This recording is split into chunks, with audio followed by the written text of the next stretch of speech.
사람을 무시해도 정도껏 해야지. 지금 상견례 하러 오신 분 맞습니까? 강남의 고급 레스토랑 샹들리에가 빛나는 그곳에 한 남자가 들어섭니다. 흙먼지 범벅의 작업복, 진흙 묻은 안전화. 모든 시선이 그에게 쏟아지는 순간 예비 사돈의 입에서 조롱이 터져 나옵니다. 우리 집안은 막노동 집안이랑은 좀 격이 안 맞는데? 하지만 그들은 몰랐습니다. 이 남자가 누구인지, 그리고 자신들의 말 한마디 한마디가 어떤 결과를 불러올지, 과연 이 남자의 정체는 무엇이고 이 모욕적인 상견례는 어떤 반전을 맞이하게 될까요? 사연 시작하기 전에 구독과 좋아요 부탁드립니다. 항상 시청해주시는 모든 분들께 감사드립니다. 새벽 5시 30분 서울 외곽의 작은 아파트 단지는 아직 잠들어 있었습니다. 하지만 한 집의 불빛만은 벌써 환하게 켜져 있었어요. 63세의 장도원은 오늘도 어김없이 새벽을 열었습니다. 욕실에서 나온 도원은 낡은 옷장 문을 열었습니다. 정장 한 벌이 비닐에 쌓인 채 구석에 걸려 있었지만 그의 손은 그쪽으로 가지 않았어요. 대신 그가 꺼낸 건 색이 바랜 작업복이었습니다. 팔꿈치와 무릎 부분이 닳아서 천이 얇아진 게 한눈에 보였어요. 도원은 그 작업복을 입으며 작게 미소 지었습니다. 이 옷이야말로 그의 진짜 모습이었으니까요. 현관에서 안전화 끈을 단단히 묶는 도원의 손은 굳은 살로 가득했습니다. 30년 넘게 흙과 시멘트를 만져온 손이었어요. 그 손에는 반지 하나 없었지만 그 안에 담긴 무게는 누구보다 무거웠습니다. 도원이 아파트를 나서자 차가운 새벽 공기가 얼굴을 때렸어요. 지하 주차장으로 향하는 그의 발걸음은 여전히 힘차고 빨랐습니다. 엘리베이터 대신 계단을 선택한 도원은 2계단씩 성큼성큼 내려갔어요. 63세라는 나이가 무색할 정도로 단단한 체력이었죠. 지하 주차장에 도착한 도원의 눈앞에 펼쳐진 건 고급 수입차들이었습니다. 벤츠, BMW, 아우디가 즐비하게 늘어서 있었어요. 하지만 도원은 그 사이를 지나 구석진 곳으로 향했습니다. 거기에 그의 차가 있었어요. 10년도 더 된 낡은 포터 트럭이었습니다. 은색 페인트는 군데군데 벗겨져 있었고 범퍼에는 작은 찌그러짐이 여러 개 보였어요. 하지만 도원은 그 트럭을 쓰다듬으며 말했습니다. 오늘도 고생 좀 하자, 얘야. 트럭 문을 열자 낡은 가죽 시트에서 삐걱 소리가 났어요. 도원은 익숙한 손놀림으로 시동을 걸었습니다. 부르릉 소리와 함께 엔진이 깨어났어요. 다른 차들의 조용한 엔진음과는 너무도 대비되는 소음이었지만 도원에게는 그게 더 정직한 소리로 들렸습니다. 트럭이 지하 주차장을 빠져나와 아직 어두운 도로 위를 달렸습니다. 새벽 6시 도로는 한산했어요. 도원은 라디오를 켰습니다. 아침 뉴스가 흘러나왔지만 그는 크게 신경 쓰지 않았어요. 대신 창밖으로 지나가는 서울의 풍경을 바라봤습니다. 빌딩 숲, 아파트 단지, 상가들이 차례로 눈앞을 스쳐 지나갔어요. 그 모든 건물들 중 얼마나 많은 곳이 자신의 손을 거쳐갔는지 도원은 셀 수도 없었습니다. 30여 분을 달려 도착한 곳은 서울 외곽의 대규모 건설 현장이었어요. 현장 입구에는 큰 간판이 걸려 있었습니다. 도민건설 시공 현장. 안전이 최우선입니다. 도원은 트럭을 현장 사무실 옆에 세웠습니다. 트럭에서 내린 그는 깊게 숨을 들이마셨어요. 시멘트 냄새, 흙 냄새, 그리고 아침 이슬이 섞인 공기가 폐를 채웠습니다. 이게 바로 도원이 사랑하는 냄새였어요.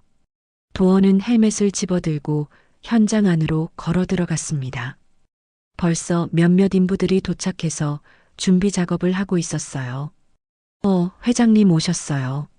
젊은 현장 감독이 도원을 보자마자 인사했습니다.